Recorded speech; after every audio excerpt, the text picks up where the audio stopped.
John Galt? My friend just got off a plane from Boston. He said 3 people on his flight from LA to Boston were reading Atlas Shrugged. You see it everywhere. Who is John Galt? Who is John Galt? People are talking about Atlas Shrugged again. I think because of the economic collapse and just everywhere in the United States, it's become relevant again, and people are looking to get answers. Atlas Shrugged is probably the most profound philosophical novel ever written. She had answers to things. More than a half-century ago, Russian-born novelist and philosopher Ayn Rand determined that her adopted homeland had lost touch with the core values that had fueled America's rise to preeminence on the planet, and she saw trouble ahead. The plot of Atlas Shrugged resonates with what's going on today.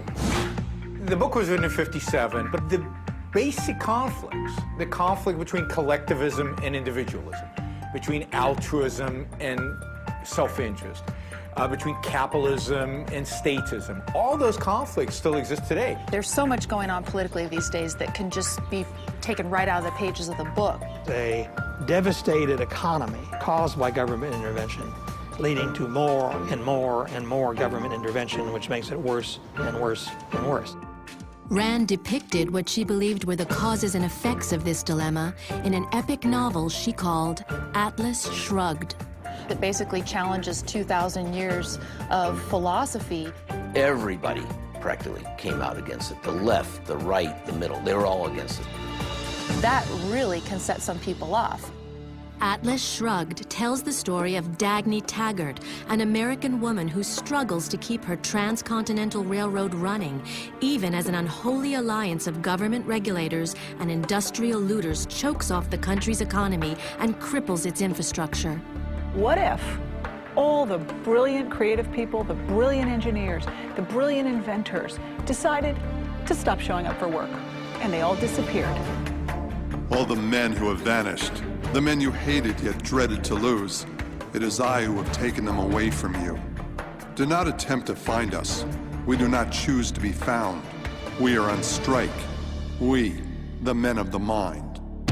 But even more compelling was the novel's theme, a presentation of a new and revolutionary practical philosophy that provides nothing less than a handbook for living on Earth. Atlas Shrugged is one of the greatest American novels, if not the greatest American novel, the American Bible, so to speak. I think her story is really a story about freedom, and it's a uniquely American one. I read the book and it changed my life.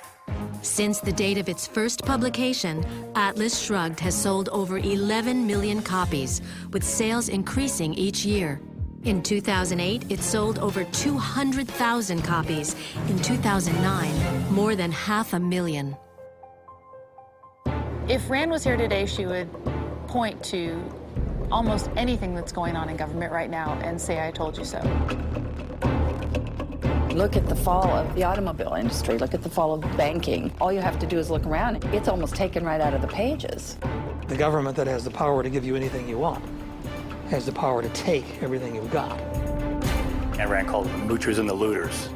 First they tell us, I'm in charge of the committee that is setting rules that could destroy your industry. And then, as they're walking out the door, they'd say, oh, by the way, how much money do you think you could raise for us?